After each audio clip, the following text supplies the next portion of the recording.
Vanakkam and welcome to ART, அதாவது Avinash Ramachandran Talkies.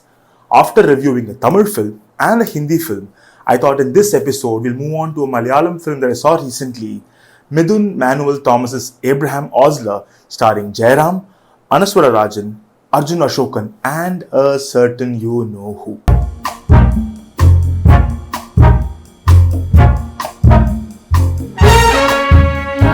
The opening scene of Abraham Ozler is something we are used to watching in many investigative thrillers, especially Malayalam. One good thing about such cold opens is that we don't have to waste time in understanding why or how the once sprightly protagonist is a brooding mess in the present. This also allows the makers to jump right into the plot without beating around the bush to drop clues about the hero's journey through usual suspects like an old colleague or a family friend or the hero himself over a glass of their favorite beverage. Although the film begins with an interesting predicament in Ozler's personal life, we are soon unceremoniously forced to move past it because there is a murderer with a peculiar love for poetry and birthday cards on the loose. Although we are soon told that this murder is not a one-off but the rampage of a serial killer, we also understand that this person has a motive and in all probability it must be a noble one, at least in their own eyes. The film in many places feels like a throwback to recent hits of this genre like Anjam Padira, Joseph and the like, but the presence of Jayaram adds much needed gravitas to an otherwise template film. It hits a lot of familiar highs and manages to swerve past some cliched lows despite perched dangerously close to it. One of the major drawbacks of Abraham Ozler is how the film bears open its primary reveal too soon. While I do understand that this is necessary for the elaborate final act, it doesn't give enough space for us to be in awe of Ozler's investigating acumen. While it manages to remain a whodunit as long as possible, halfway through the narrative, I didn't really care who the killer was because it was a series of conveniences that pushed the plot rather than smart detective skills. There is a CCTV malfunction at the most inconvenient moment, but yet some other aspect falls into place conveniently to reveal a suspect. There is a witness voluntarily turning up at the police station to help with the investigation exactly when they are stumped for information. There are random location changes, especially with time-bound travels, and yet we neither get this urgency of the travel, neither a sense of time and place. While this is definitely disheartening, the movie makes up with the setting of the mood. Being a medical thriller, the film has a sense of ominosity that works in favor of it. The anatomy classroom, dead bodies or cadavers for the young doctors in those classrooms, the possibility of how even the slightest of errors can lead to unfathomable losses and living with the consequences of it all is fascinating. Even though the film takes a convoluted route to get there, the exploration of the ego trips in certain medical practitioners is an interesting case study. Being written by a medical professional, Ozler works whenever it moves to this territory.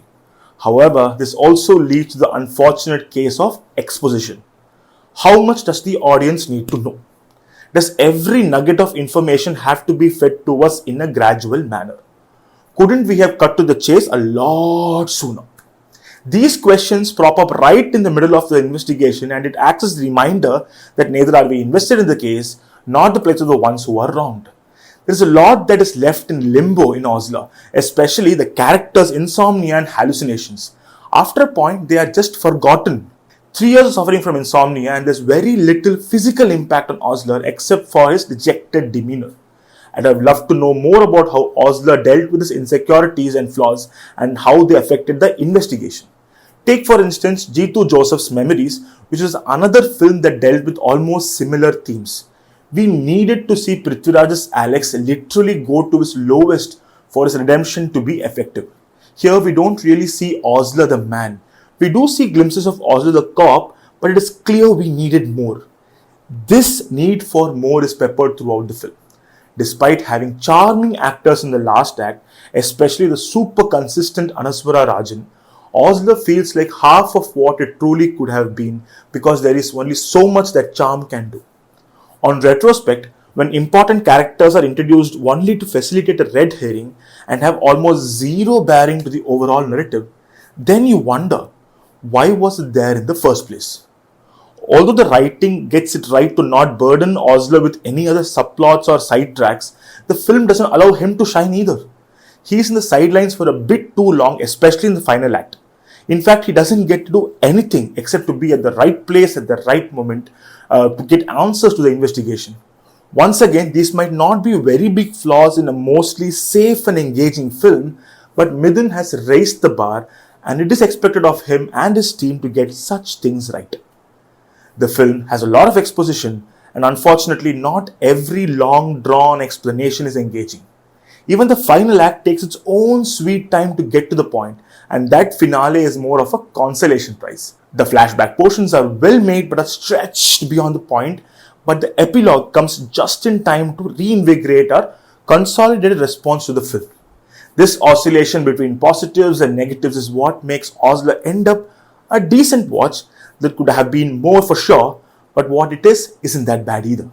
Having grown up watching a range of Jayaram films, it felt so nice to see him get a much needed win in Abraham Ozler. Till that not so secret cameo by you know who, the film is a Jayaram show.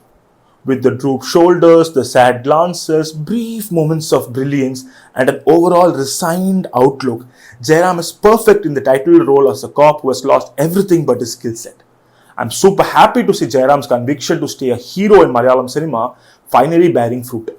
Over the past decade, he has played the bumbling buffoon in a few Tamil films, the dad to superstars in Telugu cinema, and even a swashbuckling cop in a Kannada film with Shivanna. For the younger audience, they might not know who the real Jayaram is. Of course, over the years, he has been subjected to relentless trolls for his recent choice of films in Malayalam, but we all love a good comeback, don't we? And as Rocky famously said, it ain't about how hard you hit, it's about how hard you can get hit and keep moving forward. Abraham Ozler is also a reminder that Indian cinema's most exciting star right now is a 1951 born guy from Kottayam, and his name is Mammootty.